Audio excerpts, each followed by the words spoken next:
Welcome back to Crawlspace and Missing. I am Tim here today with Lance. Lance, how are you today? I'm doing fantastic today. I love it when we do these dual episodes where we have this one subject that is very applicable to both of our shows. So really happy to be back and happy to have, a guest on that we immediately recognize as someone who can speak to this subject in a very professional capacity. What he's accomplished in the past is very applicable to what we're talking about today. And I'm so happy that you and I are able to do this episode where we're going to review the conversation that was had. You were in the field doing podcast detective work and unable to join this conversation. And we have to take the opportunity to talk to this gentleman as soon as we can. So how are you today, Tim? Are you as excited about this as I am? Yeah, doing well over here. Yeah, we're continuing our coverage of the potential new and active serial killer in New England. There have been some updates, and yes, Lance did a great job speaking with Dr. Michael Arntfield on Crawlspace last week. That came out somewhere in the middle of May. That was released on Crawlspace. So what we're going to do here in this episode is play some clips from that conversation with Dr. Michael Arntfield, and then we're going to comment on what he says during those clips, because I do feel like there are some points that we can make and just some comments to make about what he says, because what he says is very rich. But before we get to the clips with Dr. Michael Arntfield, let's take a quick break here, and then we're going to come back and we'll discuss the bodies that have been found in New England.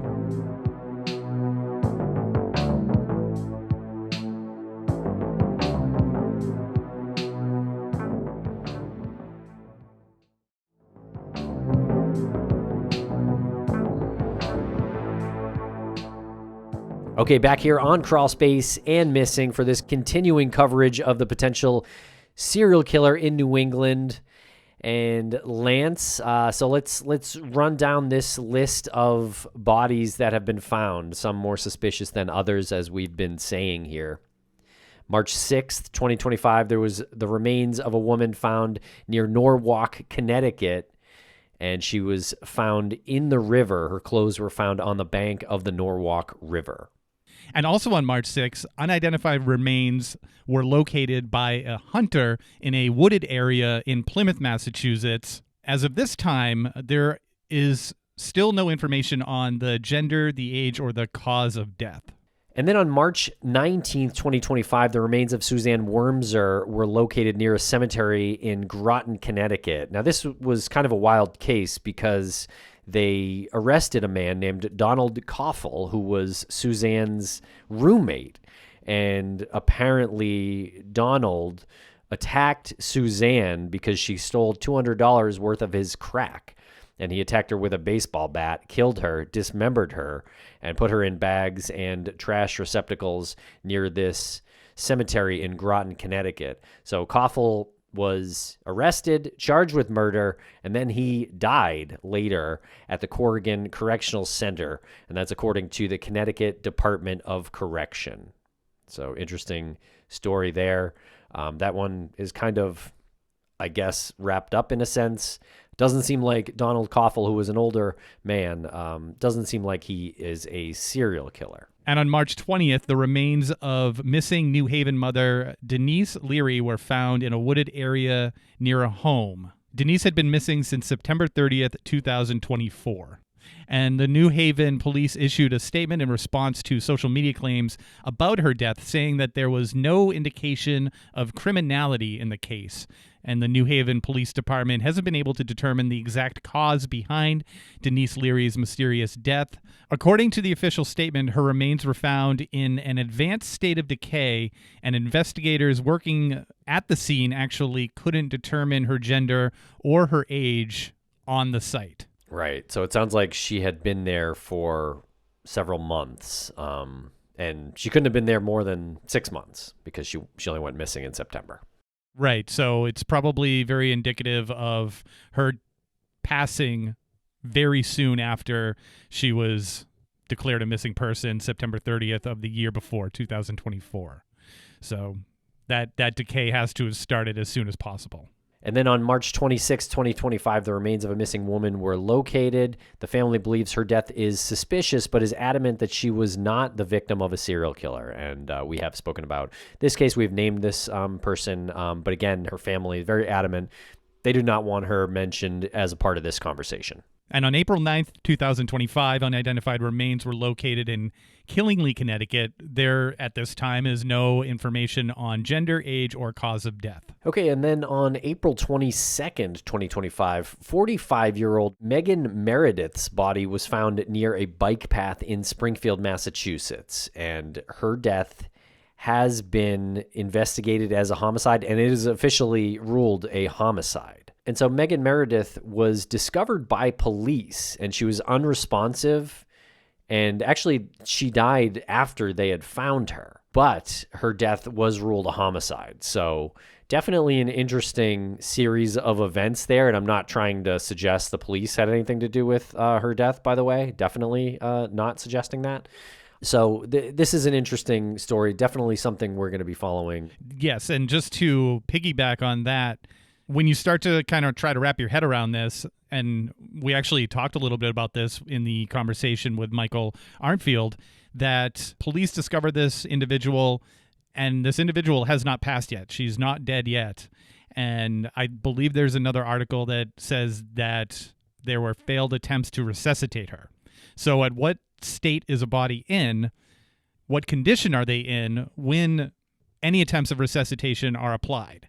And the first thing that we thought of, the first thing that most people think of when you hear that somebody was found like that and they were unresponsive and attempts to resuscitate were unsuccessful, I think typically like one of the options is that it's a drug overdose. So that was where most of our heads went to when we heard about this, but then we find out that this is ruled a homicide. So what was the manner of homicide that was applied where police actually thought that they could resuscitate this person? Because if gunshot wounds, stab wounds, like these are obvious things, how does the application of resuscitation apply there? So that's just something to kind of wrap your head around. When this body's discovered, did they actually try to resuscitate her? Or was that just something that a reporter assumed when they said that she died later on? Okay, and I do want to mention the murder of Joanne Gorelli from Springfield. And I'm bringing her up right now because she was found murdered, and apparently there was a neck wound, and I have no further information on that. But she was found on January 7th by a woman walking her dog, and she was found in Forest Park in Springfield, Massachusetts. So I have no more details on that. Just that had her body been found during this time period that people are citing in this overall story, right? March, April, May. If we backed it up a couple of months, Joanne Gorelli's murder would have been a part of that. And again, she's found very close to where Megan Meredith was found. So we're talking like a matter of a couple of miles, maybe, somewhere in that range. So Gorelli was found in Forest Park, and Megan Meredith was found on the bike path, which is just outside of Forest Park. Yeah, so I do find that those couple of deaths interesting, could potentially be connected. I'm not trying to make any connections, but I'm just commenting that people aren't actually connecting their cases as part of a serial killer, which is odd to me because we're talking about a serial killer, but if you backed up the time period, you may actually have a serial killer. And on April 23rd, 41-year-old Andrew Gumpel and 42-year-old Jonathan Thompson were beaten and stabbed to death. Their bodies found buried in some dirt. 30-year-old Jay Blodgett is facing 2 counts of murder. And there's a quote from prosecutor James Gubitos. Quote, "We eventually found 2 individuals with apparent blunt force trauma and stab wounds that were deceased. They were hidden in the woods by various items and dirt. And this took place in Salem, Massachusetts, in the area of a local Walmart." Okay, that doesn't seem related to the others, but of course we don't know for sure. And then on April 25th, the Bristol County DA Thomas Quinn confirmed that Samuel Stovall, who is 51 years old, of Taunton, Massachusetts, was found in Mill River by folks walking. and he had obvious signs of decomposition. Quinn's office said the death had not been deemed suspicious, but that the investigation remains open. And on April 30th, the remains of another male, 39-year-old Stephen Myers, were found in a construction site in Taunton, Massachusetts. The DA said Myers, quote, died as a result of a gunshot wound, end quote. And you and I have talked about that, Tim. When you hear died as a result of a gunshot wound, my head goes to like a gunshot wound to the head. But I just want to be clear, that's not what this is saying at all. It could be the case. There are many accounts that just, it could be the case, but we're not specifying it right here. Because when you hear that, you think like an organized crime hit or something like that. And then on April 30th, 72-year-old Glastonbury, Connecticut resident Mary Colasanto, who had been reported missing, was found in the Connecticut River in the town of Rocky Hill. And the Glastonbury Police Department said that no further details were available at the time of the press release. This is a name that doesn't come up very often when people are talking about a list of these bodies that are found. So if people are doing their own search on this, this one comes up in just a couple, maybe just one article. And on May 7th, 2025, the murdered remains of 35-year-old Nyasha Mendez were found at the Evergreen Cemetery in New Haven, Connecticut. Edwin Arroyo Roman of New Haven was charged with Mendez's murder as well as tampering with evidence. Interesting bit of information here. Edwin Arroyo Roman not only confessed to Mendez's murder, but he confessed to 3 additional murders in Puerto Rico. Yeah, very interesting. So is this a serial killer here? I do find it almost ironic that we're talking about a serial killer in New England, and there may be one. Arroyo Roman confessed to murders in a different territory, that being Puerto Rico. Yeah, it could be true. Might not be true. I don't know. Okay, and then the most recent story here, May 14th, 2025, folks on a beach in Watch Hill in Westerly, Rhode Island, which is about 200 yards from Taylor Swift's Rhode Island mansion, found what appeared to be a human leg bone. And People magazine reports that investigators are waiting on official confirmation of the identity of the remains, but at this point, no foul play is suspected. But it is truly wild how this part of the story is being framed by some news outlets. Here's just one headline out there. Please, give us the example. Wait, what does Taylor Swift have to do with a serial killer? ? I mean, that's the headline, and it's a picture of Taylor Swift. Like, nothing. Like, I'm pretty sure she has nothing to do with it, except she has a house not too far from where a leg bone was found. Right, and this is a leg bone. It's not being described in any of these articles as someone who has been dismembered and they're finding parts of this body. It really could be a number of things. There's been nothing saying that this is a murder. There's nothing saying that it's not a murder. But what is being said in the public, in headlines like what you just read, is the highest level of speculation that I've seen with this New England serial killer. The fact that they had a choice, you and I joked about this before we started recording, the fact that they had a choice at The Cut, the publication The Cut, who released that with that headline, they didn't have to phrase it as a question like the way they did. They didn't have to put the word wait in there. And that word wait just grabs you. Like, wait, what does she have to... And the picture of Taylor Swift, what I'm saying is, if we wanted the perfect media personality to bring these flames to a gigantic bonfire, it's Taylor Swift. Somehow, Taylor Swift's name, wait, what does she have to do with it, is connected to this. And if you read this article at The Cut, it's laugh out loud funny. They're forcing these connections. And then at the end, it's like, hey, no, it's just satire. We're just, this isn't for real stuff. That's the tone of it. Yeah, no, I think you used the important word there, forcing. And this is kind of totally forcing a celebrity's name into this story. Kind of a weird thing, but that's what happens. Like if the media gods were looking at this and saying, hey, this story's about to peter out. We need that accelerant to really put it into another stratosphere. It's Taylor Swift. There's nobody else. Here we go. Yep. Here we go. Yeah. Okay, so that is the rundown of the bodies that have been found in New England. We even mentioned Joanne Gorelli from January. I'm sure there are others too, but I'm not aware of those right now. But so most of these deaths happened between March, April, and May of 2025, and there are some murder victims. The possibility of a serial killer or even multiple serial killers here in this group of stories that we're talking about, but certainly no confirmation at this time. Right. Okay, so we're going to throw a 2 commercial break, and we'll be right back to play clips from Lance's conversation with Dr. Michael Arntfield.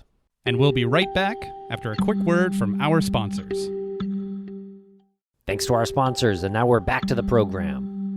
Okay, here's the first clip that we pulled from Dr. Michael Arntfield's conversation with Lance, and it's just describing Michael Arntfield's background. Dr. Michael Arntfield, professor and criminologist at Western University, founder and director of the university's cold case research group, former police detective in Canada, director of the Murder Accountability Project in Washington, D.C., Fulbright scholar at a number of U.S. universities, including Vanderbilt, author of 12 books on criminal investigations, and just finished, I think now, 18 seasons of true crime cable and streaming series, including season 2 of a show called Somebody's Hiding Something, which will be the next one out. Okay, that's a pretty darn impressive background, Lance. He really is one of the most perfect guests I can think to speak on what's happening here.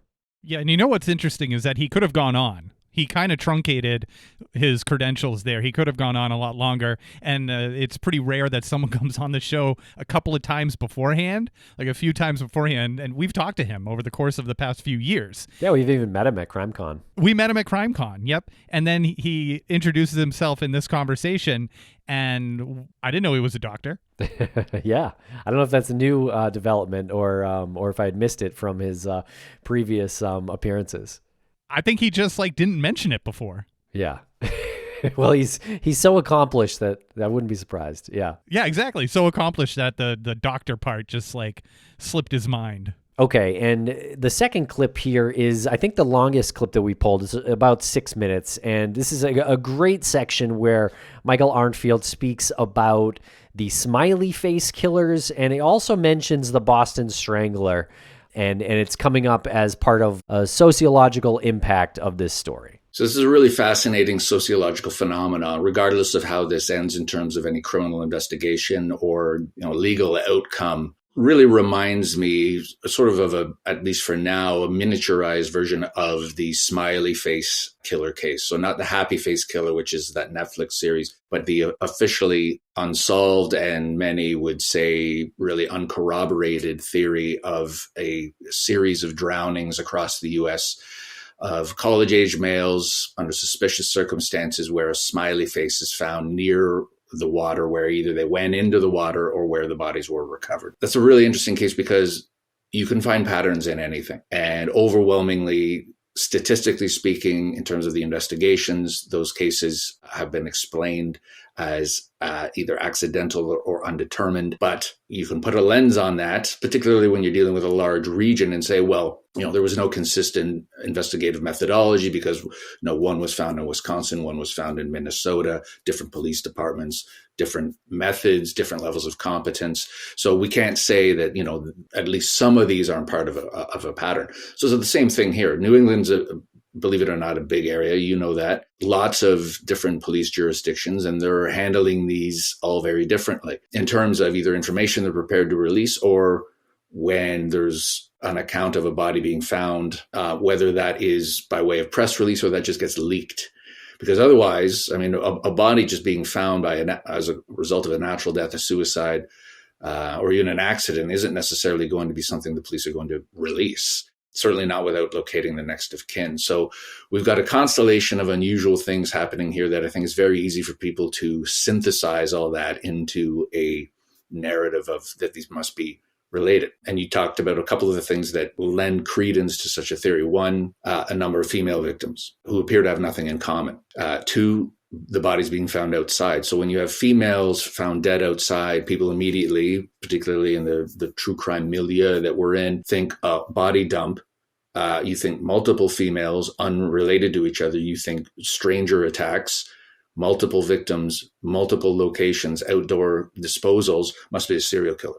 Has all this sort of, it checks all the boxes, at least of serial killer as we think of in the conventional sense. So somebody who is either what we call a category 1 or category 2 serial offender. Category 1, this is a U.S. Justice Department, National Center for the Research of and Analysis of Violent Crime categorization. Type 1 or Category 1 is an offender, typically targets a stranger, transports the victim, and conceals them outdoors. So like in the woods, something like the Green River Killer might have done. And Category 2 is somebody who targets a stranger, transports them, but just dumps them. They have certain, obviously, common characteristics, each of these offenders, things in common, sort of recurring demographic traits that allows, again, this is the origin of investigative analysis, or what was once called profiling, where you can start to say, okay, somebody who drives or transports and conceals, we know from the data, have things in common that differentiate them from someone who just drives and dumps. And they have a different relationship, obviously, to the victim, to the scene. So without necessarily knowing these classifications and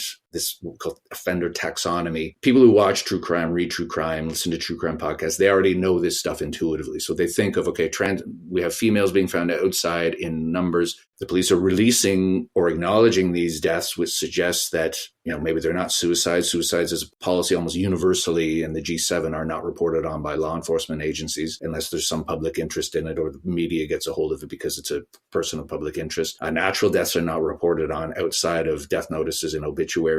So why is it that police are acknowledging or reporting on these unless there is an active investigation that's in the public interest? So all the ingredients are there, but there's been no investigative updates. This also buys into the theory, or allows people to buy into the theory, in that there is unfortunately a rich history of law enforcement agencies, particularly interagency task forces. So if you have multiple agencies investigating connected crimes, particularly interstate investigations, they're going to be very reluctant to admit that there's a serial killer.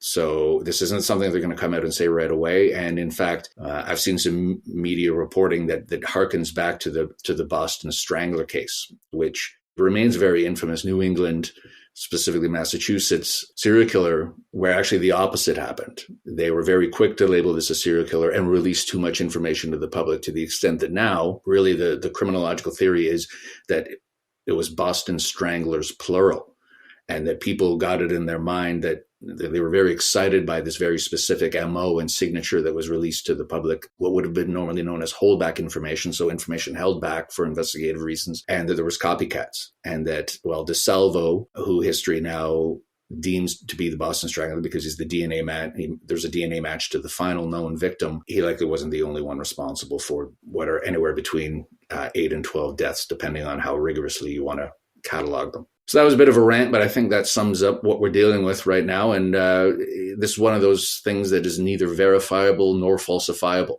You cannot disprove that this isn't the work of a serial killer currently, but you also can't prove it. And it's nothing more than conjecture that I think has gained massive traction and momentum as a result of social media, which we've seen it with cases before the courts. Social media decided in a world of trial by Netflix that the Menendez brothers should get a resentencing hearing. And social media by decree has decided that New England has a serial killer. But I'm not sure either of those things are good ideas. Really interesting stuff there from Dr. Michael Arntfield. I like that he mentioned the smiley face killers and that story, because that is actually something we dug into in the very early days of the Crawlspace podcast. I want to say we did an episode or two about these bodies that had been turning up in the Boston area in water, and there were a lot. And so it was kind of one of those things that was a little bit of a cultural phenomenon, because people would say that this is the smiley face killers, and they would find graffiti nearby of a smiley face. Turns out there's a lot of water in Boston. There's a lot of graffiti, and smiley face is a very common thing to mark as graffiti. So that story of the smiley face killers really never took off because there was never any evidence, right? And it's definitely bigger than just Boston, by the way. We've heard of situations like that all over the country and the world, in fact. So I don't know if that's what we're dealing with here with this story in New England right now, but it seems like that was wise of Dr. Michael Arntfield to make that connection. And I do like how he says he went on a bit of a rant there, but even when he's going on a, quote, bit of a rant, he delivers this information that is like highly educational. And he's got really nothing to work from here. He's got no connection between any of the victims that were found, any of the bodies that were found, no substantial connection. And what he's doing is backing that up and providing information for the listeners to understand where he's coming from and where law enforcement comes from when these things happen. So he's trying to understand the totality of the discoveries that have been going on since the beginning of March here. And he talks about the category 1 and the category 2 style of disposing of a body, and how one of them is more calculated, drives, transports them, dumps them, and conceals them, where the other one drives and just dumps them. That's something that I think a lot of our listeners really need to know when we talk about these occurrences, whether it's the New England serial killer rumors or other bodies that have been discovered. That's important information. That's huge when it comes to the profiling of a person who would calculate and execute these crimes.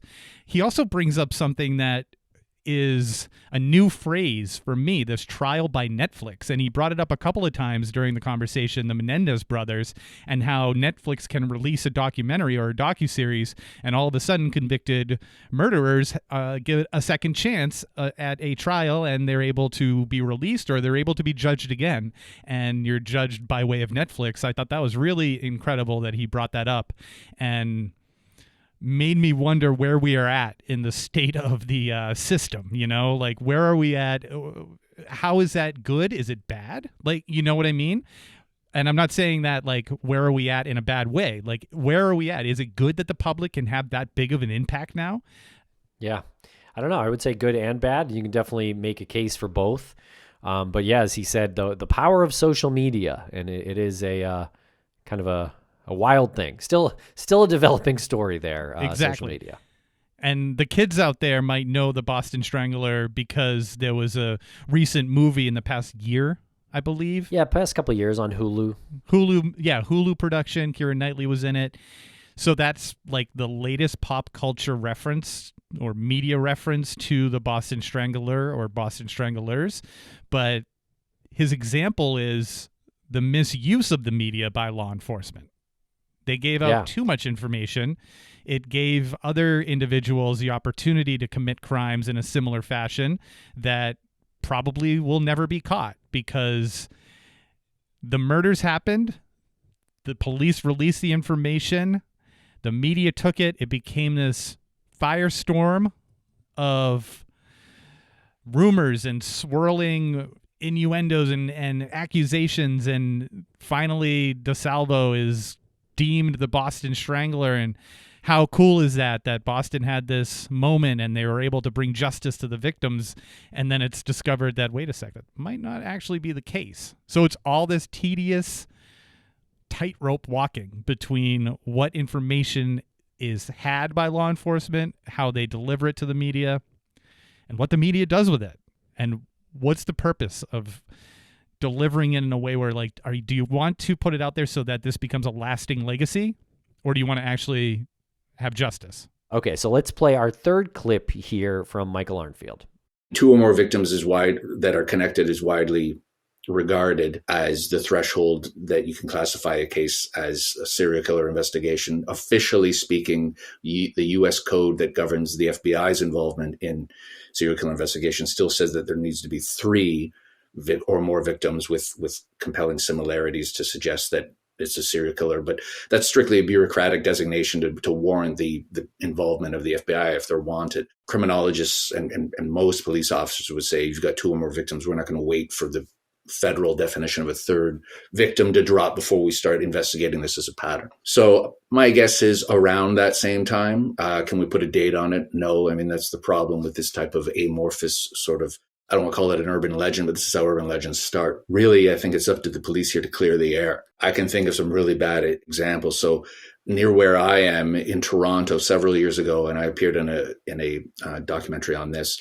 There's a serial killer named Bruce MacArthur. He's now convicted. We'll never know how many victims he had, but the chief of police in Toronto at the time, when there was a number of disappearances of men in the Toronto gay village, never seen again, like just up and vanished. A number of men. You can look up this case. Chief of police stood in front of a bank of mics at a press conference, said, "There's no active serial killer in the city of Toronto." At exactly the same time that press conference was going on, police had Bruce MacArthur under surveillance and broke down the door to his apartment while he had his next victim literally chained to his bed. Out of the movies, they saved this guy's life. They already had him under surveillance for weeks. They had surreptitiously entered his apartment, downloaded, imaged his hard drive, knew that he had. Anyways, long story short, he was a necrophile, dismembered all these men, and he was a gardener, and he buried the dismembered remains in a series of plants at high-end properties that he basically was tasked with overseeing. This investigation was going on actively, and either was not known to the chief or it was suppressed. This is very recent history. We talk about the Boston Strangler. I mean, that's 60 years ago. This is like 10 years ago. And so mistakes do happen. Investigations can be ongoing, and the police public information officer or chief will say something to the opposite, either strategically or just because they don't know. So just because police are saying these aren't related, especially when you're dealing with multiple agencies, we don't know. So somebody, as this gains momentum, has to go on the record on behalf of these various agencies and say, like, we are actively investigating this. We don't know what it is. Bear with us. Or we can rule out definitively that this is even criminal. We don't know it's criminal. But again, multiple females found outside, strange. And where there's strange things happen, people will, like I said, in an information vacuum, fill in the blanks. Really interesting stuff there from Michael Arntfield. Classification, designations for serial killers. I'm always interested in hearing about that. So it's 2 or 3 murders makes a serial killer, depending on what source you're looking at. But the Bruce MacArthur stuff, really interesting. Yeah. And really interesting to know that the chief says there's not a serial killer in town at the exact same time that they're arresting Bruce MacArthur, a serial killer that they had been investigating. Great point by Michael there. Unclear if he was aware of the investigation or not. Yeah, they arrest the serial killer moments before probably executing his next victim, like in the act of serial killing. Yeah. And really, really interesting comparison that he uses there. But he used in the beginning of that this word that I just think really encapsulates or is very apropos to this topic, which is amorphous. He says it's very amorphous, and that's like something that has no shape. It hasn't taken a shape yet, and all the pieces are there. Like all the pieces are there for a story, and there's just no shape to it yet. And that's where we're at with the coverage of this. And, you know, we're fascinated by the fact that these bodies are being included in a conversation about a serial killer. And I think that word amorphous really helps at least me wrap my head around where we're at and why this is happening. Like maybe there's no answer yet because it hasn't taken shape, but all the info that he gives us helps us to give it a shape. And we'll be right back after a quick word from our sponsors. Thanks to our sponsors, and now we're back to the program. Okay, and this next clip here, Michael calls this a runaway story. This has become a runaway story that at some point there needs to be an unimpeachable, unequivocal answer as to what is going on.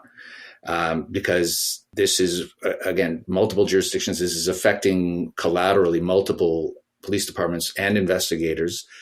And if one of these is, say, what we call an undetermined death, so cause of death and manner of death are 2 different things. Manner of death, you're limited to really only 5. So homicide, suicide, accidental, natural, or undetermined, which is you can't necessarily make a determination, at least initially, on the manner of death. They could have fallen down. They could have been pushed down the stairs. Those are complex investigations. And if people are saying, oh, this is part of a serial killer pattern, that's going to affect the ability of those investigators, whether they be police investigators or medical investigators, to get objective data from witnesses who are maybe hearing about this and don't want to be involved. or have already made up their mind about what they think happened to this person and why they were in the woods on that day. So there are real implications when these things get out of control like this. So this is, like I said, regardless of its eventual legal legacy, is a sociological phenomenon that I think will be studied in years to come, much like, and here's another case from the annals of crime history,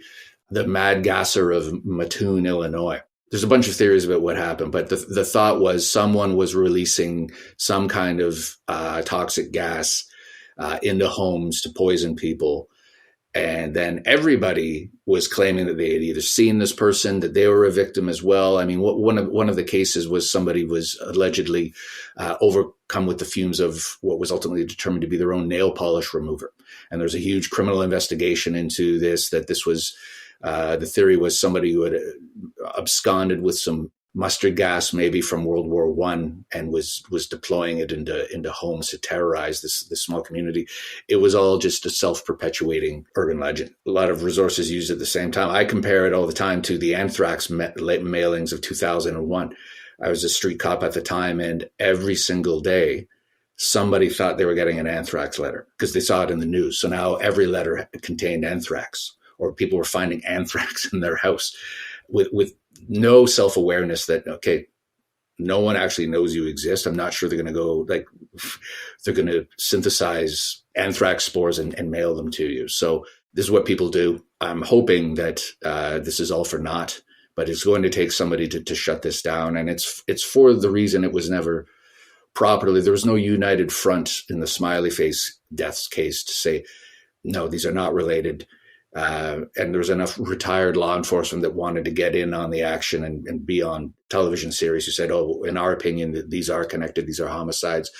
So it was just there's too much confusion. It was just an omnidirectional narrative. And that's why people are still talking about that. And my fear is that if these aren't criminal homicides, that these people maybe unfortunately took their own lives or dead in accidents will just all be cobbled together as part of a story that ultimately becomes urban legend, and that didn't really need to be. And it's going to take somebody to come out and, I think, set the record straight on that. Who that person is, I don't have an answer to that question. But this is, again, when task forces carry a lot of gravitas. So put together a task force if these are multiple agencies and say, we've investigated them, we've had our findings, double checked and peer reviewed.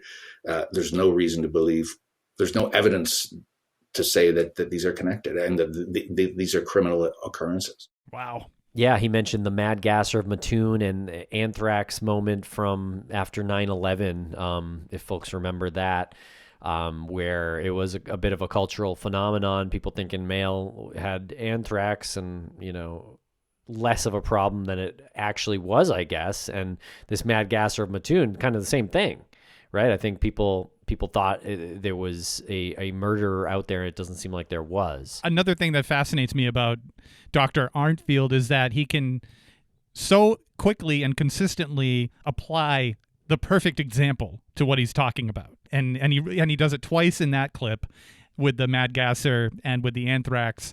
And I don't know why it makes me laugh every time he says, or every time I hear him say, you don't exist in the person's head who is taking anthrax spores and like cultivating them in order to send, like, you're not that important. I think that's just something really amazing to wrap my head around, that people didn't have the self-awareness. That's what he said. They weren't self-aware enough to realize, like, you don't matter anyone who can perform that task, you don't matter in their world. They're sending that anthrax to more important people. But it turns into this, again, this like omnidirectional, what he said, this amorphous thing, and you can't reel it in, you can't lasso it in, which I think is endlessly fascinating. Okay, and here is the fifth clip. What would it look like if there was actually a serial killer in New England? If these are connected and they're recurring, and I'm not saying this is the case, but hypothetically, if these are connected, they're criminal occurrences and it's recurring and there's nobody in custody, there's an existential ongoing public safety issue that police are then mandated to address by saying, avoid these areas. This is maybe who we're looking for. There'd be something, but there's nothing. given the number of agencies involved in the age we live in, I think if there was something, you'd have one of the agencies want to get in front of this and say, yeah, you know what, we're going to engage the public. We're going to say what we're dealing with, or there'd at least be a leak. Again, is stock in trade for high profile criminal investigations across America. I mean, compared to other countries, I mean, a B-list celebrity gets arrested for a DUI and the mugshots on the internet within an hour. Like that wasn't released to the public. Like the press got that. So there is that whole underground economy in parts of the United States that I would expect would be buzzing with this, and they're not. There's no meat on the bone yet. And I think by now there would be if there was something here. Good points there. So Arntfield says one of the agencies would get in front of this story if they were sure there was a serial killer here. Whether that's FBI, that's one of the state polices, or even local polices, county, who knows. He says, or there'd be a leak, which I found to be very interesting. And I think that there's definitely a lot of precedent for things like that. I think he's 100% right. I don't think any agency is thinking there is a serial killer at this point. Right, and he does mention that concept of a leak, that somebody either has to come out in an authoritative position. I think he used the word unequivocal. They have to come out and say what they need to say in order to stop this. And it goes beyond a local police chief or law enforcement spokesperson. What I think he's getting at is somebody from the FBI. And then to go back to the smiley face killings or alleged smiley face killings, he brings up former law enforcement wanting to get involved with the smiley face killings because they wanted media attention. They were retired and they wanted to be on television. It can't be those people either. It has to be somebody currently in the FBI or in some sort of, again, to use his words, this unequivocal position. So either leaked or that. So it seems like he's almost like calling them out in some way. Like you need to say, like, here's all of the reasons why it's not. And this is the importance of us going through this, because you and I both were not on that conversation, and the conversation carries so much weight that we felt the need to go back and play these important clips so that the listeners can hear it again. And then I like to think that maybe our thoughts coincide with the listeners' thoughts. So if they're thinking a certain thing, yeah, we're going to be here to like back you up and say, we're thinking that as well.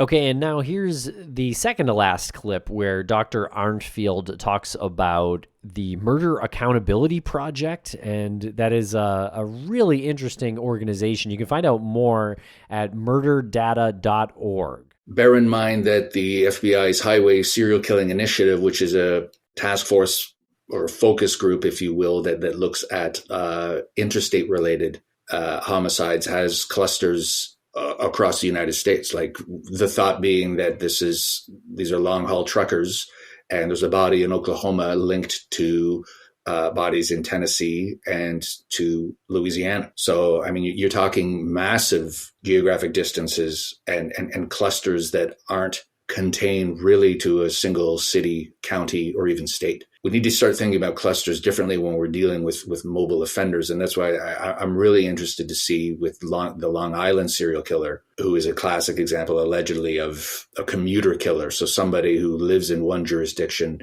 kills in another, disposes in another, or just travels to kill, essentially. So Israel Keys would be another case that your listeners would be interested in looking at. Somebody who turned serial homicide into a hobby and had kill kits stashed all over the United States. He'd fly to a random city, rent a car, dig up the kill kit that he had buried a year earlier, and just go looking for people to kill. And he'd be back on the plane before the body would be found, if it even was found. He's got 2 victims whose bodies were never found, at least. So, yes, this area would qualify as if these are connected in terms of the psychogeography of offenders, so how offenders choose where they kill, where they dump, where they target, how they operate in terms of their spatial environment. This would certainly qualify as actually well within a geographic cluster, never mind that clusters, again, are linked by modus operandi and by signature, so and by victim type. So you could have a cluster that spans many states. Those would be harder to put together, or I think in the traditional sense, you think of clusters as contained to cities or counties or regions. And in this case, yes, this was certainly qualified. And I'm not putting too much to find a point on the fact that, two are in Springfield, which, as you said, there's a lot of smaller towns in the United States that people are unaware, like per capita have crime rates that are greater than LA or Detroit. So yes, two in that city isn't necessarily unusual. One in a more bucolic setting is unusual. Are they all connected? Again, someone's going to have to come out and definitively say they are or they aren't. Interesting stuff there. So when he says clusters, he's talking about the Murder Accountability Project and what they've got on their site, on their map. Again, that's murderdata.org. Really interesting resource if you're interested in trying to connect murders. So he said, as far as a geographical cluster, this is well within the range of a cluster. But then he mentions there are other factors that determine clusters too, and we've got nothing else determining a cluster here.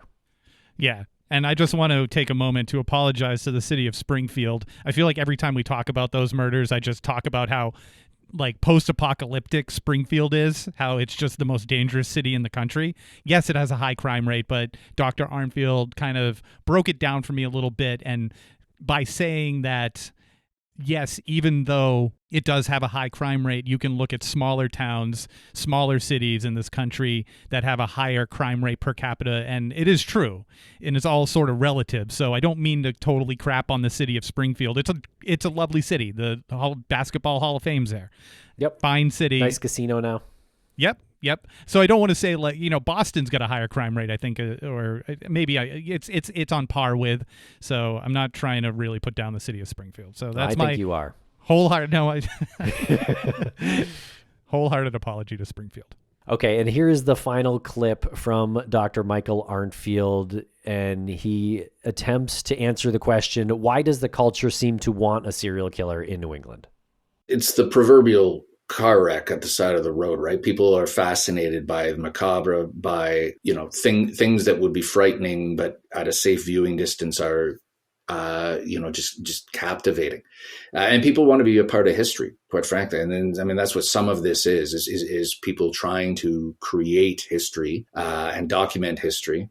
But this is really this behavior synonymous with what I've called, and this is my last book, How to Solve a Cold Case, the fourth wave of true crime, which true crime has existed in some form really since the 1850s. It goes in cycles, and the current cycle that we're in is defined by the social media dimension and the fact that it's participatory, it's immersive true crime. So the closest you could get to that in the past, and the third wave would be like shows like Unsolved Mysteries, where you could call in a tip, or you could go on a walking tour of Whitechapel in East London, England, and walk the streets that Jack the Ripper walked. Whereas now you can actually create meta content. I mean, we've seen it again where people are influencing outcomes of investigations and of court processes. One way or it is impossible to disaggregate whatever happens with the Menendez brothers from those Netflix productions. And there are people languishing in jail who are actually innocent or who are actually over-sentenced, who don't have Netflix shows and will never see their day in court or be celebritized like those two. But those series were produced, people watch them, people comment on them, creates this entire third column of content. And then, people with some influence get involved or are influenced themselves by it, between reality show celebrities to highly ideological activist DAs. And lo and behold, now we have a true crime production that, once it enters the echo chamber of social media, actually has demonstrable effects in the courtroom. It's insane. And people would say, well, that's the democratic process. And that's, how, people vote with their keyboards and social media, I guess, once they learn the facts. But I guess the unanswerable question is, whose truth does true crime convey, right? Truth is, in realm of true crime, very subjective. It was originally, so you go back, the history of true crime is really interesting. If you go back, there's been an Edgar Award, so the Mystery Writers of America Award, literary award for what they used to call fact crime, going back to, I think, the 50s. So it has existed, like I said, in some form since the 1850s, and since the 1940s or 50s, there's been a recognized literary genre, but it was called fact crime because it had to be factually based, sourced, cited, corroborated. Now, true. It's not fact anymore. It's just true. And as we know, there's always two kinds of truth. Here's where I'm out on what Dr. Michael Arntfield has to say. He's just showing off now. He gathered up a bunch of microphones and dropped them at the same time. I mean, the conversation was over when he said, "Whose truth does true crime convey?" It was just a boom moment. And then to not just have that statement dangle in the air, he backed it up with the historical references and facts that got him there by saying that this genre, true crime, the genesis of it was actually fact crime. Not true, fact crime. I mean, done. Like, incredible. I mean, it kind of makes sense, yeah. Yeah. I mean, there was a whole genre of literature that was titled fact crime until it became true crime. Thus, whose truth does true crime convey? Yeah, he's not wrong. People can create their own realities these days. We see it happening Their own on truths. large scales, small scales. Each news outlet, you could argue, creates its own reality. Fact crime before true crime. I'd like to think we do some fact crime, but clearly what we're doing here is true crime because we're commenting, and fact crime seems like just the facts. So, yeah, wow. Well, really it interesting. also made me feel a little bit better about what we're doing, because every time we talk about the New England serial killer, I don't mean what we're doing in this genre in total. I mean what we're doing in this topic with the New England serial killer rumors. Like, I kept kind of wrestling with, is this something that is responsible on our part to keep talking about this? But when he said that, I realized, no, this is what we should be doing if we want the facts out there. So I felt better after he said that about what we're doing, talking about this New England serial killer rumor, because we are trying to make this into fact crime by constantly saying there's no connection. Law enforcement is saying there's nothing suspicious, or there is something suspicious. This is a homicide. It's not a homicide. We're just trying to continually put facts out there. So I felt a little better. Like, we're not trying to sensationalize anything. And that's just the really fortunate part of doing what we do, is to have someone like him on saying those things, dropping that statement, and then realizing, like, okay, we're not being totally reckless with this information. No, I don't think so. And we're making updates where we can, which is different from print journalism. You can't Right. edit an article that had already been published. I guess technically we could edit audio that we've published, but I think rather than go back like that, I think releasing updated information is the way we typically handle that. So yeah, really interesting stuff. And so we are going to be back probably next week with another episode on this same topic. We're bringing in John Lorden and Mike Morford. Actually, I think we're going to be on John Lorden's Brain Scratch YouTube channel. So check that out. Look for that. And that will also be released here on these podcast feeds, so you can hear it here as well. All right, everyone. Thanks a lot for listening. We really appreciate you sticking with us. Let us know what you think on Spotify and YouTube.